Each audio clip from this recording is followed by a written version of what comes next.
여러분 안녕하십니까? 오늘은 송구 영신에 관해 여러분과 함께 말씀을 나누고자 합니다. 이제 2024년 갑진년을 마감하고 2025년 을사년을 맞이하게 되었습니다.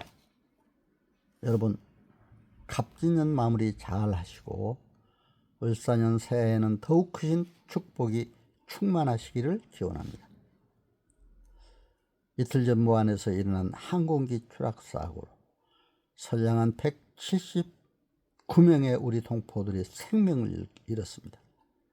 우는 가족들을 보니 너무 가슴이 아픕니다. 그들에게 진정 위로의 말씀을 드립니다.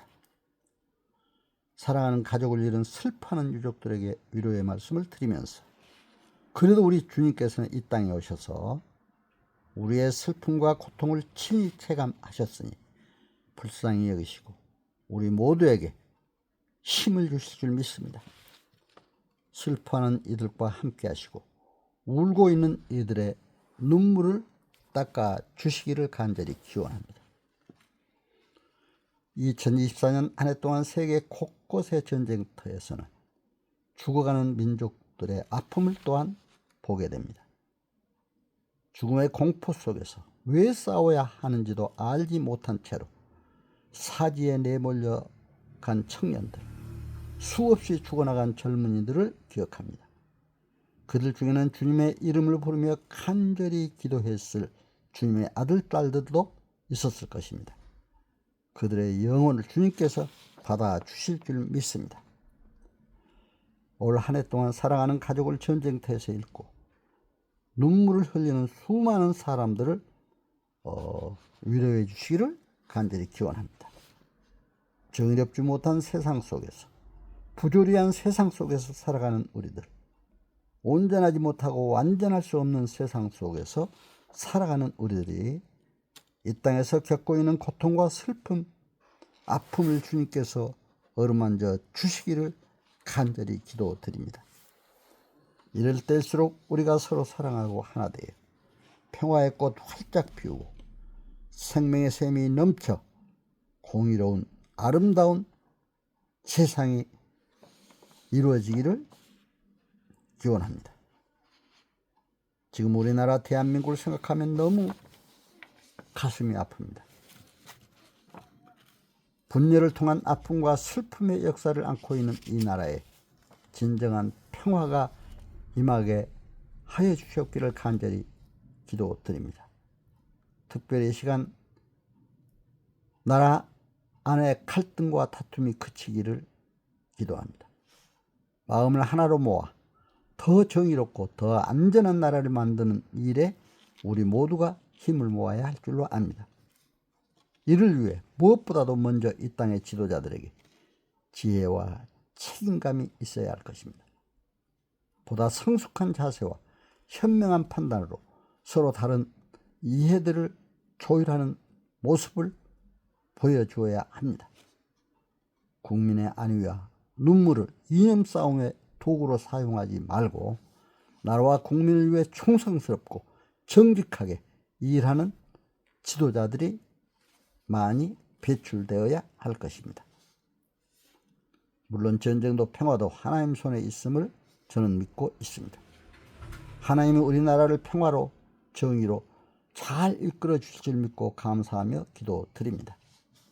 하나님의 은혜가 충만한 송구 영신 되도록 기원합니다. 송구 영신의 의미를 복음적인 측면에서 잠깐 말씀드리겠습니다. 미국 선교사인 언더우드와 아펜젤러는 한국에 와서 1987년 세문안 교회와 정동 감리교회 합동으로 송구 영신 예배를 드린 바 있습니다. 한국의 전통 문화와 풍습을 고려하여 송구 영신 예배를 처음 시작했을 뿐 아니라 부속 신앙에서의 하늘님을 하나님으로 바꾸어 기독교 신의 이름으로 사용하였습니다. 그 후 한국교회는 송구 영신 예배를 묵은 해를 보내고 새해를 만든다는 의미로 12월 31일 밤에 드렸습니다. 그 후 현재는 교회에 따라 시간차를 두고 새해 1월 1일 신년 성찬 예배를 드리기도 합니다. 특히 2024년은 국가적으로 어려움이 많았습니다. 2025년 을사년 새해에는 뱀띠해의 의미를 새겨 지혜를 모아 복음의 생명으로 공의가 하수같이 흐르는 아름다운 대한민국, 평화와 행복이 충만한 우리 나라가 또 우리 국민 모두가 되기를 간절히 기도드립니다. 역사적으로 우리 민족의 아픔을 겪기도 한 한일 합방의 시초인 을사보호조약을 상기하게 되는 을사년이기도 합니다. 1905년 11월 17일 조선조 고종 9년에 일본으로부터 외교권을 확탈당하는 수모를 당하고 36년이라는 긴 세월을 일본의 속국으로 살게 된 안타까운 해이기도 합니다. 세계 2차 대전에서 1945년 연합군의 승리로 일본의 패망을 당했습니다. 일본은 패망했고 우리 민족은 해방을 맞이했지만 이념 갈등은 남북 분단을 낳았고 6.25 남침 전쟁이라는 동족 산잔의 슬픔을 가져왔습니다. 그런데 아직도 세계 유일한 분단국으로 한반도 남북한은 이념 갈등에 늪에서 긴장된 나날을 보내고 있습니다. 최근 뉴스나 인터넷상에서 보면은 한국이 세계 200여 나라 중 10위권 내 선진국 대열에 들어섰고 한류 문화는 세계적 수준에 있음을 알 수가 있습니다. 그러나 세계에서 갈등률이 1위라고 하는 내용도 볼 수가 있습니다. 단일 민족인 우리 한민족만이 아직도 세계 유일한 분단국으로 남아 남북한 간의 긴장과 갈등이 심화되고 있는 모습을 봐도 알 수가 있습니다. 그러므로 남북 갈등 해결에도 노력을 기울이면서 남남 갈등 치유에 먼저 힘을 모아야 할 줄로 압니다. 지역 간, 계층 간, 세대 간, 남녀 간, 빈부 간, 이념 간 갈등 해소에 정치, 경제, 사회, 문화, 종교 지도자들이 앞장서야 할 줄로 압니다.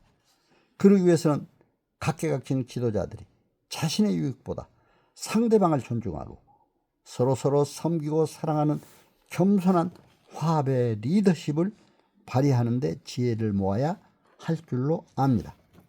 물론 자유민주주의 국가에서는 충분히 다양한 많은 의견이 있을 수가 있습니다. 그러나 국가 사회 발전 위해 필요한 의견은 제시해야 하겠지만 남을 지나치게 비방하거나 거짓 허위 선동을 하거나 자신의 유익을 위해 상대방을 비방하는 행태는 지양해야 할 것입니다. 이것은 갈등과 분열만을 유발할 뿐 국가 사회 발전에 기여하지는 못할 것이기 때문입니다. 우리 국민 모두는 국가 민족 위한 쓰레스 리더십을 저는 발휘해야 한다고 생각을 합니다. 즉 셀프 리더로서의 자기 관리를 잘하면서 서번트 리더로서의 국민을 섬기는 자로 서서 슈퍼 리더로서의 화합을 실천하여 국가 발전과 국민 행복 위해 함께 노력해 가야 할 줄로 압니다. 서로 존중하고 사랑함으로써 자유민주, 정의, 평화, 번영의 선진 대한민국이 되길 기원하는 마음 간절합니다. 너희는 먼저 그의 나라와 그의 의를 구하라. 그리하면 이 모든 것을 너희에게 더하시리라. 마태복음 6장 33절 말씀입니다. 이 진리 깊이 새겨서 먼저 하나님 나라의 목표를 두고 우리가 할 일에 최선을 다해 기도하고 노력할 때 하나님께서 고난 갈등을 화평, 행복으로 잘 인도하실 줄 믿습니다. 여러분 감사합니다.